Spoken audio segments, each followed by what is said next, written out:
what needs to be improved or done better? Um, it's a lot of growing. It's been a growing process.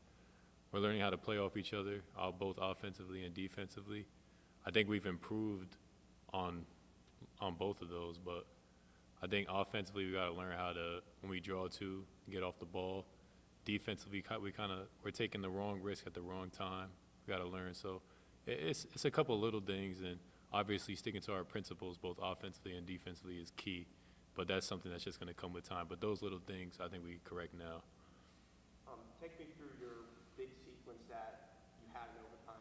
You make the layup on the offensive end to make it 81-78, and then you block Jourdain on the other end. And then I think Quinterly gets the rebound, he gets fouled, and they make two more free throws. You guys make two more free throws. And it's a 5-point game from that point, and that was a big stretch. It helped you guys ultimately win that game down the stretch. What was that kind of like? For me, earlier on in the game, JQ gave me the pass on the screen and roll just like that before, and I went up. For some reason, I reversed. My first instinct was to go into his chest left hand, and then I had the same thing on the opposite side. I appreciate JQ for trusting me because I just absolutely blew a layup before. Obviously, it was like 10, 15 minutes ago in real time.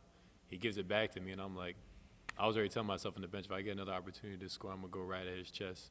So I go at his chest, I score. I'm like, all right. And tying back my block, same thing. Just watching the game, the dude was getting all the drop-offs, so I kind of waited till he went up. He goes up for the layup, doesn't see me coming, quick jump, block. So As one of the older guys on the team, I know you've been to a lot of hostile environments. How do you guys approach that hostile environment? You know, beginning, and then do you yell at your coach for putting all these bad road games together, right together? nah, I think I'm enjoying them, and I think it's making us closer as a team. It's building a lot of trust. Like after we won, naturally during the game, through the ups and downs, there's a lot of emotion. But after we won, and we came together in the middle of the game, it felt like we were really together. Like we were close, and I was like, that's a good feeling. I think that's what road games bring. They bring that togetherness. They bring the challenge, and if you could get through it, you could really get through anything. So. Caleb and JQ both had said that I guess one of the biggest problems they thought with this team was guys not being on the same page. How would you assess the chemistry and cohesion of this group? Well, we got a lot of new guys and a lot of guys in different roles, and I think it's understanding game by game as well. I mean, when you think about it, we got like 4 or 5 guys who are like the top scorers on their teams before, so it's hard, but we got to try to get these guys going. If one guy's not going, if it's let's say if it's Jaquan's night, then some people are gonna have to sacrifice to look for Jaquan, and Jaquan's gonna have to sacrifice because he's gonna draw 2 now and he's got to kick.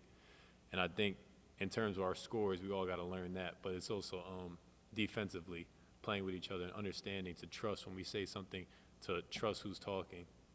And also, like I pointed out before, when he asked about things we need to work on, is trusting in the principles. Because, like you said, we're all meshing, and that's chemistry as well. Trusting in the principles, trusting each other, trusting in team, and just buying into that. But it will all cultivate together. And like I just said, we got a lot of guys in different roles, and new roles. Do you think the fact that you weren't necessarily the lead scorer, the primary ball handler at Temple, do you think that's helped you ease it a bit better than some of the other guys? Yeah, 100%. I feel like the type of role I could play, I could really do it all. Like I'm gonna rebound, I'm gonna shoot. I know to make the right play. I know I could pass, crash offensive glass, obviously, defensive rebound, guard 1 through 5. I feel like I could fit in any team, and I'm glad to be on this team, and I feel like I've meshed really well with everyone, and everyone enjoys playing me when I'm on the floor.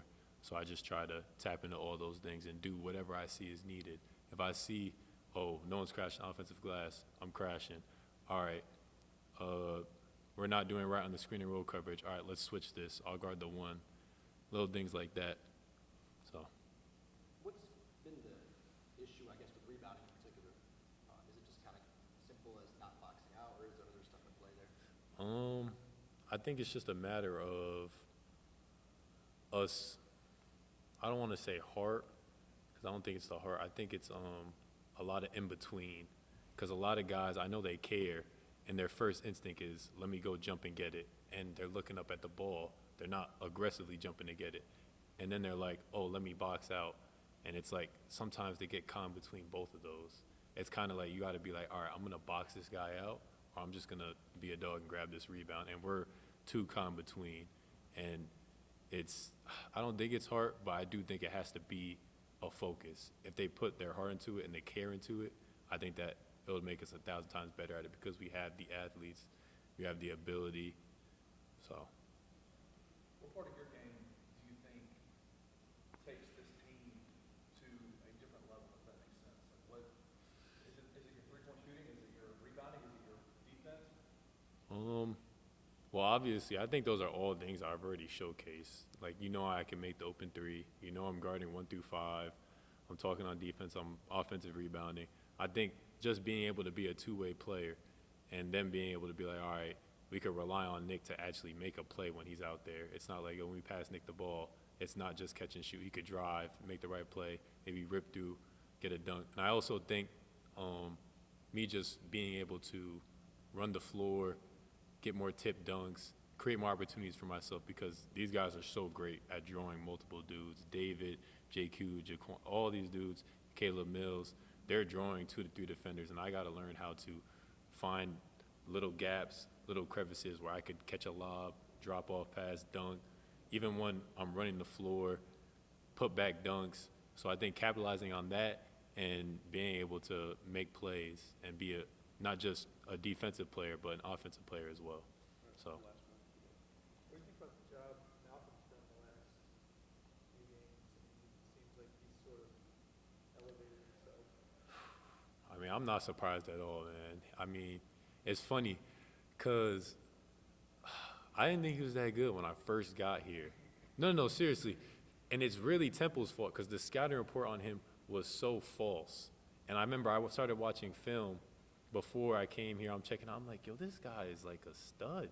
Like the way he moves, he's ultra mobile. Like they made it seem at Temple, they were like, backup 5, crash the offensive glass. So I'm like, not knowing he's ripping by dudes, he's dunking. I'm like, yo, this guy he's athletic, he's quick. He does it all for a bit. He could switch. I'm like, what the heck?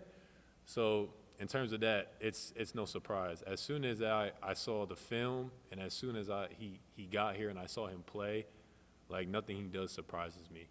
He has really high basketball IQ. He knows how to play. He's obviously been playing for Penny for years, so he's able to guide us on the principles that all of us are new to and kind of give us the path for that. But I'm not surprised at all. And his strength and speed, the combination is ridiculous. The fact that he's able to move that fast at 260, 6'9", 6'10", and he's able to still jump, it's ridiculous. And again, it's no surprise. So.